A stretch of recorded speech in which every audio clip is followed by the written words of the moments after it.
Hey boys and girls, Doug Giles here. It's Warriors Rich and Wildmen. What's happening, Doug? Hey, New Year's Eve, big dog. So, Happy New Year, by the way. Happy New Year. Tell me you love my new book, Giles Volume I love 1, it. The Biblical Warrior Collection. Has I the love it. voice seen it? Oh yeah, yeah. Annie's son Gavin is a young aspiring artist Yeah, I at saw some level, and I don't know if it's graphite on paper or charcoal that he did of you that's and his Annie. pen. That's a pen. It's a pen, yeah. He's got some chops, man. And Yeah, I put on the drawing that I think Annie or you posted on Instagram that he needs to go to Watts Atelier. I think Jeffrey Watts is one of the best teachers. The guy's a freaking master. Uh, all kinds of disciplines. Doesn't have to be painting, but I mean he's got the ability. If he just did that, you know, with a sketchbook on his lap, he yeah, needs to pursue that. And I tell you what, man, if he doesn't, I think he's sinning because there's very few people that can do that kind of stuff manually yeah, anymore. yeah. It's like, all right, I'll get a computer program and I'll do some Photoshop and some AI. Not the same. Not the Nope. same. Hey, he's So, at Bible college, and he drew that. And one of the guys came in and looked at the actual photo that he drew it from, and he looked at him drawing it, and he goes, "Who's that?" He goes, "Oh, it's my mom and my stepdad." He said, "That's your mom? Those are pastors?" yeah, it's the church of the new groove, baby. Climb That's on right, board. man. Yep. Yes. So it was pretty cool. But He, yeah, he did good. He loved it. He even told me he extended my neck a little bit because in real life it was a little too short. And I said, "I think you meant thick." So, yeah. that's what Well, I happens when you mean, got a big neck. In case I ever get hanged, that's what's it'll be good. like that horse thief, right? What That's what's good with artists, man, is that they can take out that wart, you know, they can remove that mole, that big mole right here. You know, Bro, we don't have to put it in. one time we did a billboard more than once in our city, a huge billboard. And there was a picture of me on this billboard, right? And the guy photoshopped it, bro, and gave me like a small pointed nose. And like, I said, "Bro, get that down."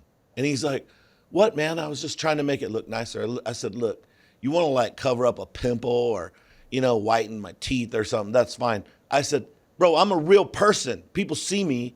My Right. nose doesn't look like that." I said, "If you want to use a model for the photo, let's use a model for the photo. If you're Right. going to use me, I don't need it to look like I'm the Hollywood half brother of me."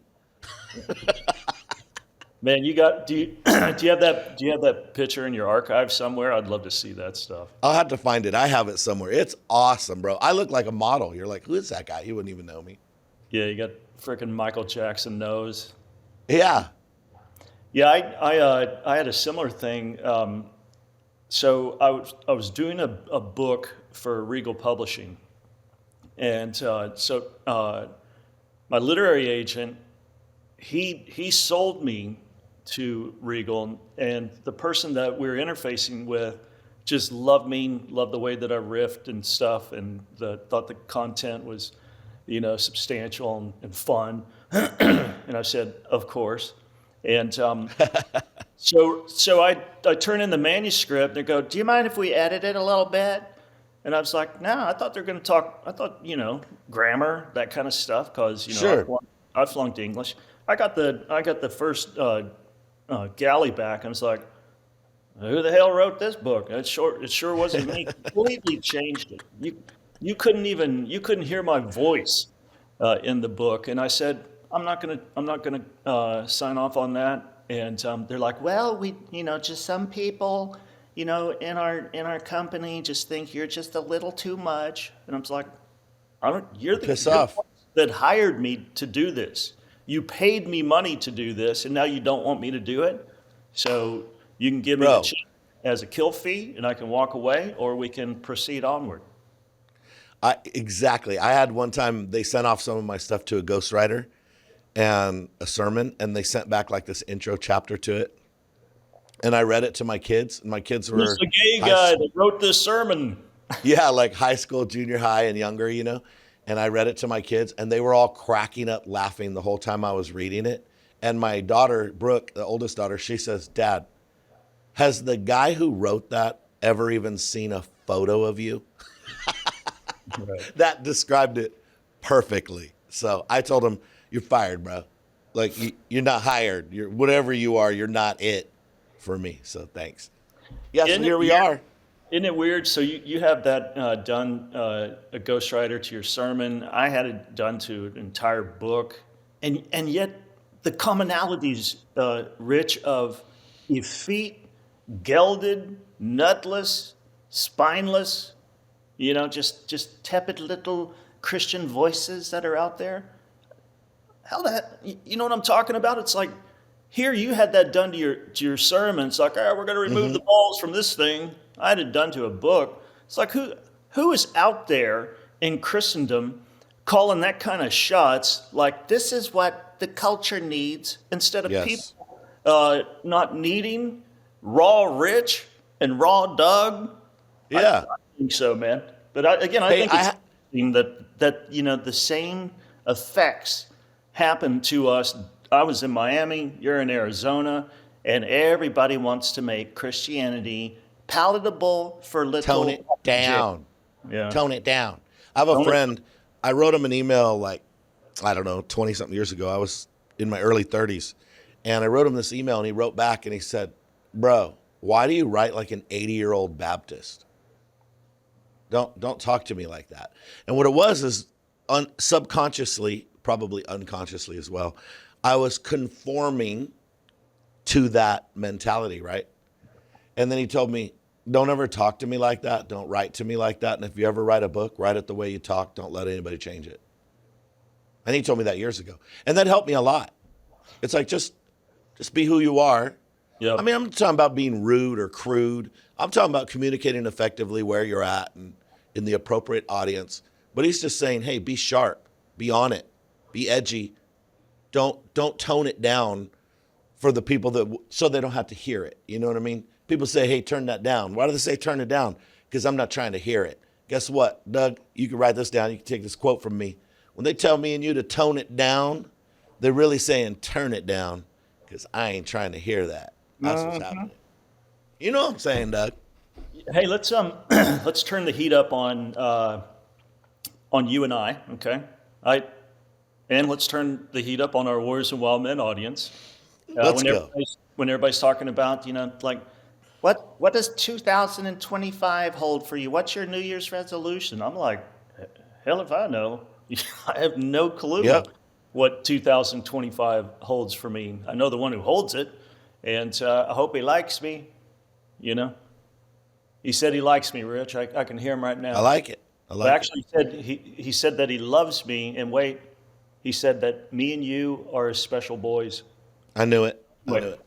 Yeah, so I'll tell you what, when people are prognosticating about how the future is going to roll out for them, they need to take a hard look into themselves, like I try to do on a regular basis.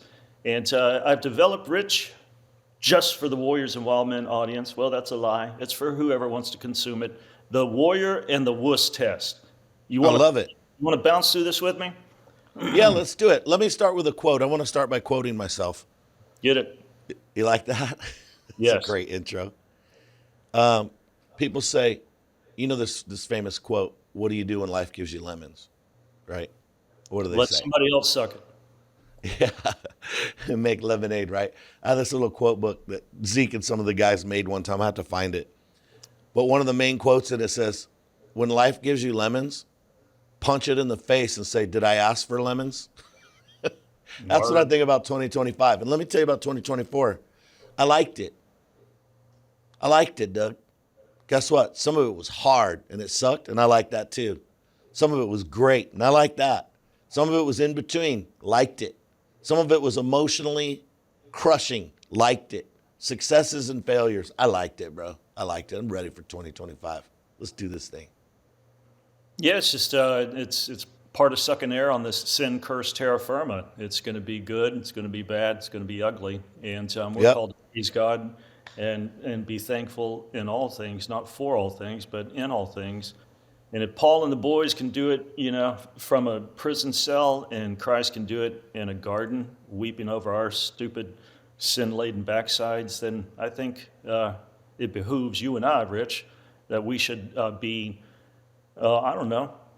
Here's a resolution for 2025. How about we quadruple our praise and worship going forward? Let's go. How about Yeah. an attitude of gratitude? All right, so Don Marquis, I don't know who he is, but he's got a great quote, Rich, says, if you make people think they're thinking, they'll love you. But if you really make them think, they'll hate you. Dude, I agree with that quote. So before people make their New Year's resolution, I'm reading it right here, Rich, we got to take a simple test to see if you're a warrior or if you're being a big old wussy. Because, Rich, you know this, if you're a wuss, I don't care who you are, or where you are, or what you're doing, you're in trouble, man. And if you have a family and you're a wuss, well, the family's in trouble. And same thing goes for, if you have a business and you're a wussy, say hello to TROUBLE, because it's going to suffer. And Rich, this is something that our audience is very familiar with. I'm a positive and great person, right? I believe it. And so what I've done in my greatness, in my humility, I've cobbled together this little test to see if people live in the rarefied air of the warrior, or if they dwell us in the slough despond, also known as Wussville. So if people really want to change this year, and it's not just lazy bullshit spun to fool your dumb friends, you got to be raw in your honesty and ruthlessness to your answers to these questions. Here goes the warrior test. Number one. Let's go. Do you have a clear-cut purpose backed by the commitment to see it fulfilled? That's legit. That's good. Right? Yes. Okay. Yeah, you have to have a purpose. Hey, you have to have a purpose, and you got to write it down. If you don't do those things, it's not going to happen. Yeah, and you know what I dig about point number one, and a couple of contrasts I see of two particular dudes who had clear-cut purpose is Joseph. He had a dream, he had a purpose, and he told his brothers about it, and his mom and dad, and then all hell ensued. And Nehemiah had a dream, he had a vision, he had a purpose. He told nobody about it. He went and got to work. That's right. So my like advice, that. my advice to a lot of people, it's like, okay, so you're crafting out 2025. You're getting hungry. You're craving. You're trying to be prophetic, hear the word of the Lord, whatever. Don't go around telling people about it. Just do it. Write your purpose down. Keep it suppressed. I like Rich when all of a sudden something just pops up out of people's lives, out of nowhere, and you're like, where did that come from? And it's something that they've been working on themselves and that they've been doing sometimes for 5, 10 years or 12 months. They just shut their mouth and they changed. Yep. They didn't Instagram it. Yeah, it wasn't big. And again, most of that stuff's crap. So point number 2, this is the warrior test. Are you always in action and working towards your purpose? Number 3. That's a good one. Listen to this one. Is your mind closed? I'm talking shut down. Is your mind closed to all negative and discouraging influence from foes, from friends, from relatives, music, movies, books, social media, the news, and so on? Tell me that's not huge, man. That's big. So what's the impact, Rich, of somebody who's like, and again, it could be, background type noise. It's like, the news is on, and they're just like, today people are dead. Tomorrow people will be dying. And the next day there'll be more people dead. And it's just constant drip of that, Yep. into your ear gate. It's got to be Yep. affected somehow. And you surround yourself with negative people, negative family members. You consume copious amounts of social media. You become in love with the culture and the way that's all negative. It's trash. It's all focused on the flesh. Not just the flesh. It's just not focused on anything that is spiritual. So it's not that some of it is designed by the enemy to be a spirit of antichrist, but some of it is just to put you to sleep, which is Right. just as good. And so we got to shut that negative stuff down, man. I don't like when people tell me I can't. It's not possible. We Yeah. can't. Now, if I look at a situation and you look me dead in my eye and say, this is impossible, and in the same breath, without pausing too long, but we serve a God who majors in the impossible. So let's agree, naturally, this is not going to happen. But Yeah. let's agree in prayer that we're going to petition God that it's going to happen. I'm good with that. I don't have a problem with realists. I don't like people that deny real life. But don't come up around me telling me it can't be done. That's the way it is. It must be God's will. You don't know God's will till it's over. You Yeah. don't know God's will until it's over. Yeah, and with those negative Nancy's, which again, people got to shed like a ski parka in Miami in mid-August.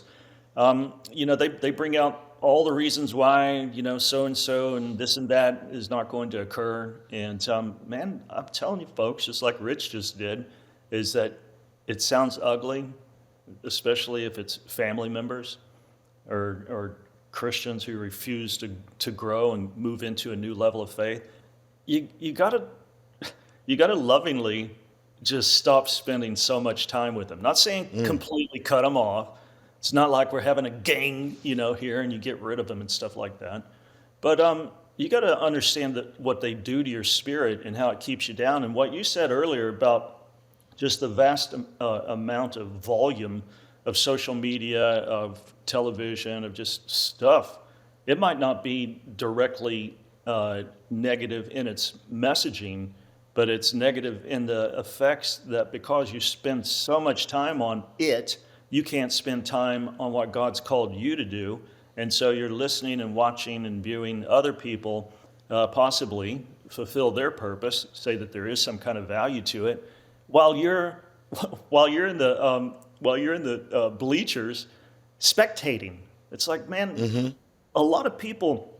So I heard the other day that most young men spend 50 hours a week viewing porn.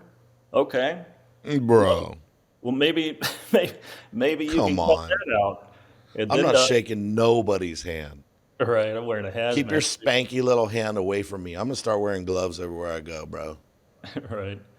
Yeah, and, God. and so 50 hours on porn. Saw another survey that said 50 hours on social media.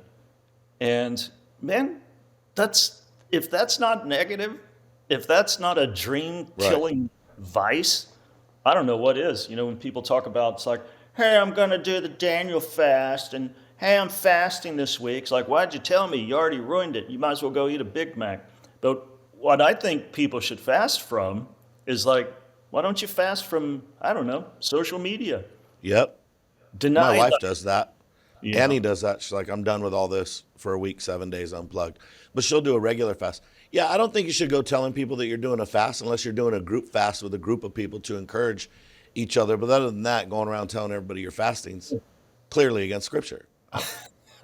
It can't be more clear, man. I had this guy when I first got saved. Like, oh God, you could tell Rich when he's fasting. He'd come in freaking unshorn. He Yeah. looks like Lon Chaney from the werewolf movies and stuff. And he stinks, not bathing. You know, walking around with his arms just straight down, no animation. It's like, When I did oh, my first 40-day fast, after about 20 days, I looked pretty rough and looked pretty whiny. Probably sounded pretty whiny too. It was pretty rough. all right. So the warrior test. Do you have a clear cut Yeah, what's purpose, next? a commitment to see it fulfilled? Number two, are you always in action, working towards your purpose? Three, is your mind closed to all negative, discouraging influence from whomever, wherever? Number four, ooh, Rich, do you hang out with people who are superior to you in what that they've accomplished and who utterly challenge you to excellence? I do. I Well, try don't to. don't take it personally, Rich. I wouldn't I wasn't pointing the guns at you. And Hey man, I do it. I don't play around. I want to be around the smartest, yep, sharpest people that are experts in any field, and I want to learn from them. I'm all about that. They say if yep, you're the smartest guy in the room, you're in the wrong room. that's for sure. And if you tell people you're the smartest guy in the room, you got a disease or something. Yeah, you might be smart, but you're lacking wisdom, which makes you a Yeah, fool. You know, you can. We'll talk about it another time. But there's a difference between intelligence, knowledge, and wisdom. We'll talk about that on a podcast. That'll be good. word. So, got to ask yourself, if you're a warrior, then you hang out with people that challenge you, that uh, exceed you in their accomplishments, and you're not threatened by it. That's what I love about King David, Yep. man. Is that when King David was assembling all of his dudes at Ziklag before they marched into Zion, is that it talks about his mighty men, and his mighty men can kick more ass than King David did. It's like Yeah. they can throw stones, man. One with the left, one with the right. They're great with slingshots, javelin, spears, all kinds of stuff. And David's not threatened by it. He didn't get intimidated. He's like, I need these guys on my team. Right. But dude, I'm telling you, man, I've preached at churches. There's this one, there's this one conference in Orlando right before we moved to Texas. And have you ever been around somebody who is on the cusp of being famous? You know what I'm talking Oh about? yeah, They're really not. They're not famous, but they're they're on the close. cusp. Yeah, those are the guys that I find and girls that I find the most loathsome because they got attitude. Like when you're really around somebody who's comfortable in their skin, they've got some level of accomplishment. They're not threatened by you. They're Right. they're cool. Let's eat breakfast. I remember bumping into Oliver North and literally bumping into him with my breakfast tray, and it's like bam. And he had just been on my show in Miami. It's like Colonel North, I'm sorry. It's like Doug, it's fine. You want to eat breakfast with me? You'd never get it Yeah, from that's cool. yeah. So anyway, this guy, I come to this conference, and this guy's condescending on me, won't talk to me, won't look, and I hadn't done nothing to the cat. And he's over there being the big shot and signing autographs, like whatever. And so I'm slated to speak before him. Rich, it was one of those. It was one of those messages where I just frickin' crushed it. Uh, I was vicious. I was funny. I had the room howling. Uh, the people just. It was a great message. And he walked up next. And he goes, "Wow, I really didn't expect that." Completely knocked him off his game. That's And what he gets. yeah, and again, hang out with people who are superior to you. Yep. Man, when I'm around somebody, an artist that's better, ooh, I take my hat off.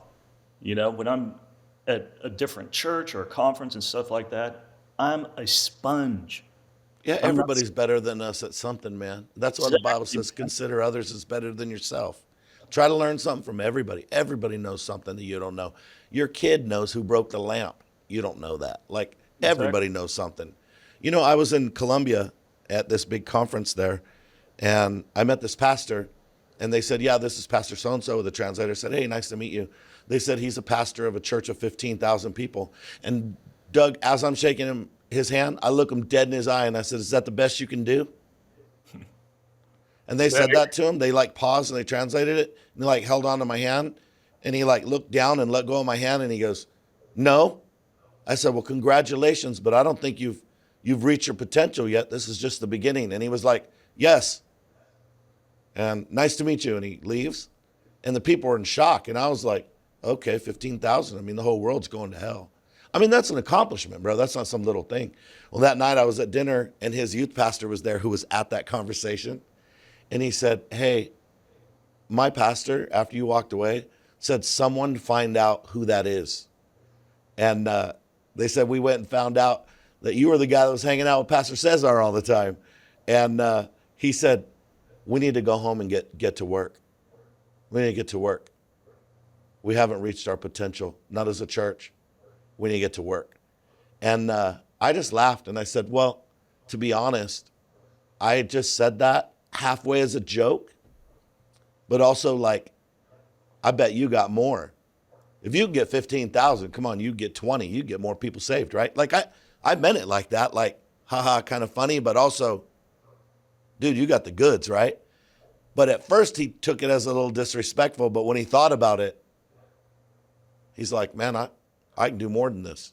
Might have shook him out of his thing. And like I said, I wasn't trying to be disrespectful to him. I was just like, whoa, look, if you can build anything of 15,000 people, that takes some serious leadership, bro. Like that's some juice.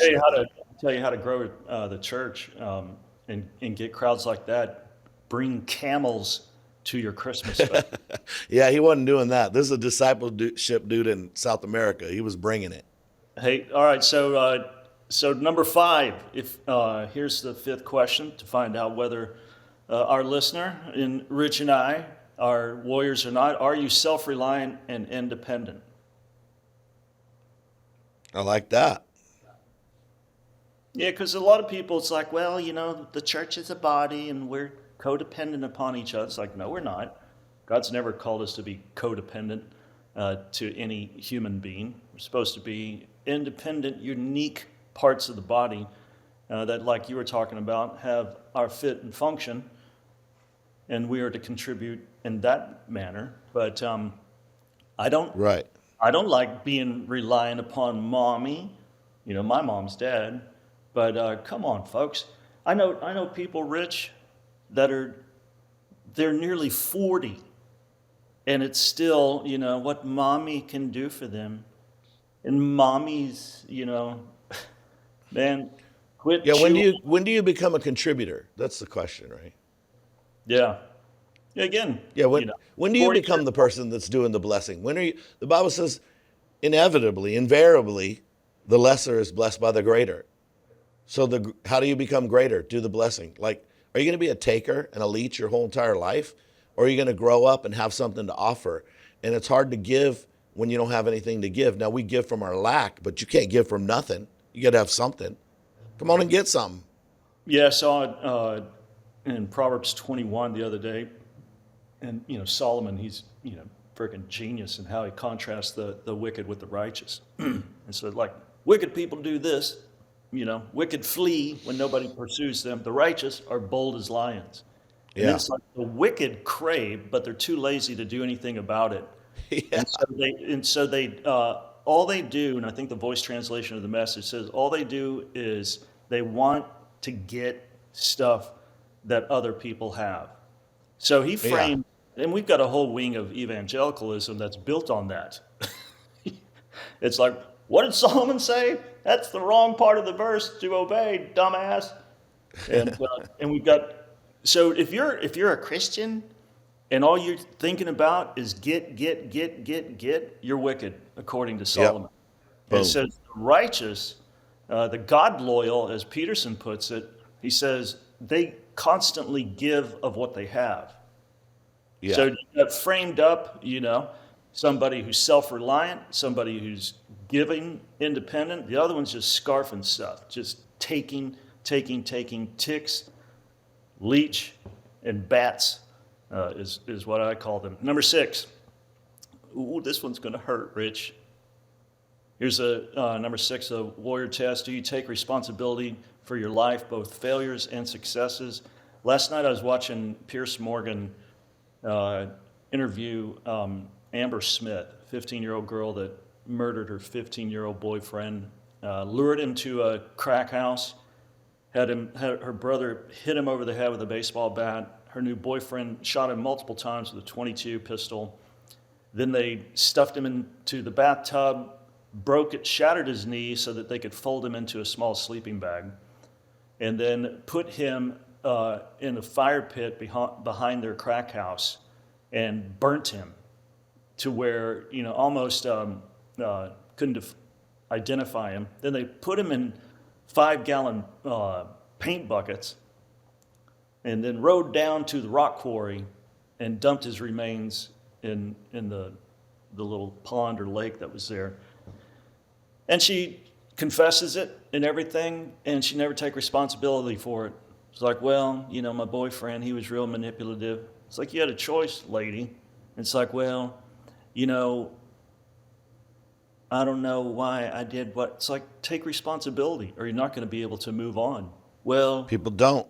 you know, my mama, she was late for my third grade play starring me as Peter Pan, and that's why I held up the 7-Eleven wearing women's clothing. Oh, really? I'll be damned. Bad mom. And that's, Stephen Covey in his Seven Habits book, he said, if you're going to get anywhere in life, you got to take responsibility for your successes and your failures. Yep, absolutely. And people need to stop making excuses for stuff because you can't move on. You can't, like you said, you can't move on if you're blaming somebody else. And maybe you had a rough childhood. Everybody did in some capacity. I mean, I don't know why we're comparing that, but because emotionally things are hard when you're growing up. That's the way it is, even if you have a good family. But the reality is this: at some point as an adult, you have to take responsibility for your own life. And if you want to go back and look at your childhood in a healthy way to try to understand why you think the way you think about some things, that's cool. Don't spend your whole life doing it. Don't spend a year doing it. Spend a month doing it. Take a break. Go back, do it again. Figure out why you're the way you are so you can take responsibility and get better, not so you have an excuse. Too many people think everything's an excuse. I had a rough childhood. Right. Okay. And what do you do now? Well, I'm a butthole. Okay. Well, stop being a butthole. I had a rough childhood. Well, guess what? You're also in the middle of a rough, stupid adulthood. So that's a good quote, too. Yeah, number 7, warrior test. Do you hate it? I said hate. H. I hate it. I hate everything, so I hate it. Do you hate it when you waste time? Ooh. Oh, I don't know if I hate it. I enjoy it. I hate myself when it's over. Right. And again, going back up to, it's like, or how will 2025 be different? You got to freaking work, man. You got to work. Mm-hmm. It ain't going to be, with a magic wand going across your head. It's not going to be with pixie dust from, heaven. And it's work. I mean, like my new art book, this guy's like, oh man, when did you do these paintings? How long you been doing that? It's like, that's 20 years, buddy. It's 20 Yeah, years. I just did it last weekend, threw some things together. Right. Well, He's check like, this out, Doug. I take the month of December off, right? And when I say I take the month off, I don't go to work, quote unquote. I don't keep office hours, right? And I try to do something. So in my time off, I did 11 days of intensive cave dive training in Mexico. That's my time off. And I will take a day and sit on the couch and watch TV and do absolutely nothing and rest and enjoy it immensely. But the rest of the time, I'm doing stuff. And guess what else I did? Preached, 3 or 4 times. Well, I thought you were off work. Well, that's not work. That's my calling. It's my life. It's my ministry. I don't want to go sit and look at the finances and answer emails. Do I want to preach and go to church? Yes, I want to preach and go to church. Are you kidding me? So I'm writing sermons, working on things, helping people because that's my life. You know what I mean? When I say I take off, I don't unplug my brain and lay on the couch eating Cheetos. You get out there and get some things done. Live your life and make it happen. If you go on vacation, you want to rest for a day and do nothing, fine, but then do something, right? Too many people are wasting their life. They waste their time off. I told my boss, I said, when I used to work for the proving grounds, I said, I'm never calling in sick. I said, I'm calling in because I feel too good to come to work today. He's like, what? I said, today, man, is a beautiful day. It would be a crime for me to be at work feeling this good. I am never staying home when I'm sick. I'm going to go to work and get paid. You know what I'm saying? Everybody gets sick, too bad. I don't even care. Get All tougher, right. get a better immune system. All right. So number 8, do you look at life as a game to be played and played like a champ? That's a good one. Yeah, because most people look at, like C.S. Lewis famously said, he goes, if you look at life and it's supposed to be something like an amusement park, he said, then it's going to be difficult and you're going to be disappointed. He said, however, Right. if you look at life that it's kind of like a prison, it ain't that bad. I like that. Hold on, go ahead. I'm looking up a quote real quick. All right, number 9. No, Or do you hold wanna on. We steal can't the move on. parade? Hold on. Yeah, so Gotta playing read it you like this a quote. champ. Listen to this. This guy, maybe you've heard of him, Marcus Aurelius. Oh, You yeah. hear of that guy? Yeah, he said the art of living is more like wrestling than dancing. Let's go, bro. Let's I go. like it. Number 9, have you become impervious to the criticisms of small men and small women? I have Gotta- not become impervious. I turn it to fuel. I love it. I like it. I enjoy it. Talk about me. That means you love me. You're my fan. You're making me famous or infamous. Yeah, I don't listen to those little trolls. I was taught a long time ago by a motivational speaker who, Rich, I don't even remember his name. He's like, never give your goals to trolls. And so I like that. when you get the yappy little dogs, the flying monkeys, when they come, like you said, I love it. Keep talking about me. Means that I got Yeah. under your skin in some form or fashion. Plus, if you don't listen to the praise, don't listen to the criticism. Yeah. Yeah, the praise stuff, it's like, what do you want from me? Yeah, if it's good, positive encouragement from somebody Yeah. and it's healthy, that's different than Flattery. Yeah. flattery. Yeah, get out of here with that. Flattery's bullshit. And they're trying to seduce you to do their will for whatever scheme that they got going on. When And lastly- people start that with me, I'm like this, Doug. I'm looking at them like, and what? And then Yeah. and then what? Yep. Number 10, the warrior test. Do you boldly face your fears with faith and move towards your goals? I do that. That's a nice summation, man. Yep. So I like that. you scored high for the Warriors and Wildmen as we shut this bad boy down. If you scored high on these 10 ditties, then Rich and I would like to congratulate you because they're in order. And that means that you are an asset in this thing called life and not a soul-sucking jackass. So, for the new year, I don't know, Rich, if somebody scored high on that test, I'd just say simply just double down on what you're already doing and keep hammering. You fine warrior, you. What do you think, Big Yep. Dog? I like it. Nut up or shut up. All right. Don't aside cry. from- Just change. So aside from our sage counsel, Rich, what else the Warrior and Wildman listener, watcher, viewer,